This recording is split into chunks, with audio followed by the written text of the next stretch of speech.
गुन्हा दाखल केला। दुपारी 3:09 हा गुन्हा दाखल झाला। यानंतर सायंकाळी एक अफवा अशी पसरवली गेली की सकाळच्या आंदोलनात जी प्रतिकात्मक कबर झाली त्याच्या कापडावर धार्मिक मजकूर होता।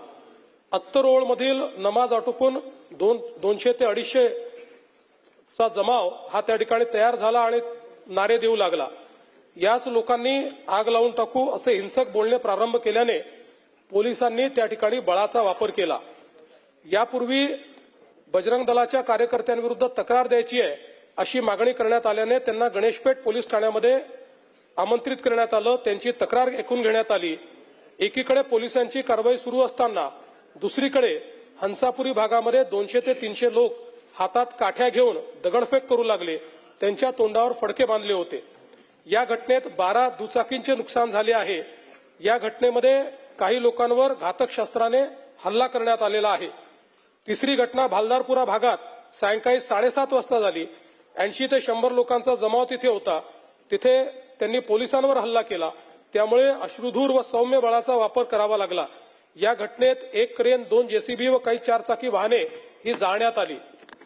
या संपूर्ण घटनेमध्ये 33 पोलीस जखमी झाले आहेत, ज्यामध्ये 3 उपायुक्त दर्जाचे पोलीस आहेत। त्यातल्या एका पोलीस उपायुक्तावर कुऱ्हाडीने त्या ठिकाणी हल्ला करण्यात आलेला आहे।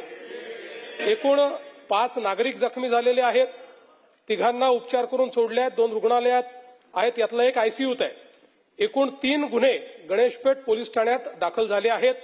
तहसील पोलीस ठाण्यात 2 गुन्हे दाखल करण्याची प्रक्रिया सुरू आहे। असे एकूण 5 गुन्हे आहेत। 11 पोलीस ठाण्याच्या हद्दीत संचारबंदी लागू करण्यात आलेली आहे। एंट्री पॉइंटवर नाकाबंदी यात तहसील, कोतवाली, गणेशपेठ, पाचपावली, लखडगंज, शांतीनगर, सक्करदरा, नंदनवन, इमामवाडा, यशोधरानगर, कपिलनगर या ठाण्यांचा समावेश आहे। एसआरपीएफच्या 5 तुकड्या या ठिकाणी तैनात करण्यात आलेल्या आहेत। राज्याच्या पोलीस महासंचालकांनी सर्व सीपी, एसपी यांची व्हीसी घेऊन राज्यभर कायदा आणि सुव्यवस्था राखण्याचे निर्देश दिलेले आहेत।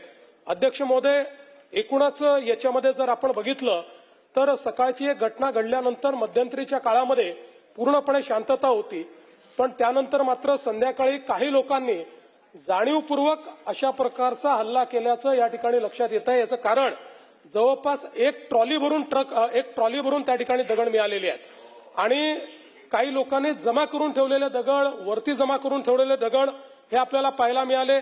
शस्त्र देखील मोठ्या प्रमाणात त्या ठिकाणी होते, ते शस्त्र जप्त करण्यात आलेले आहेत। वाहनांची जाळपोळ त्या ठिकाणी झालेली आहे आणि ठरवून काही ठराविक घरांना, काही ठराविक आस्थापनांना त्या ठिकाणी लक्ष्य करण्यात आलेलं आहे।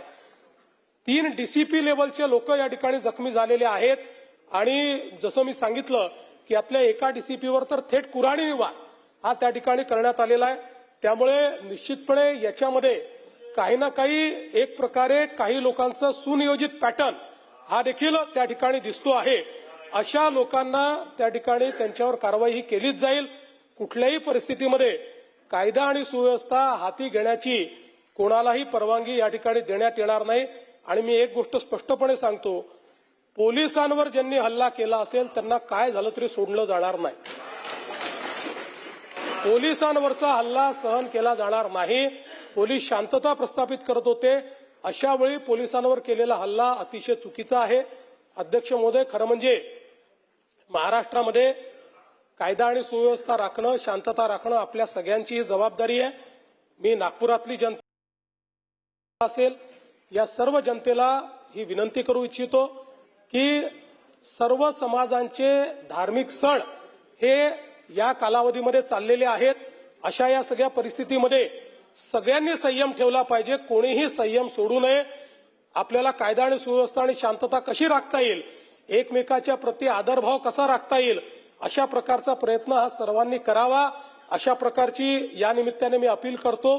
खरं म्हणजे आज महाराष्ट्रामध्ये विशेषतः म्हणजे मी कुठल्या सिनेमाला दोष देत नाहीये, खरं म्हणजे छावा या चित्रपटाने छत्रपती संभाजी महाराजांचा खरा इतिहास आपल्या समोर आणला, पण त्यानंतर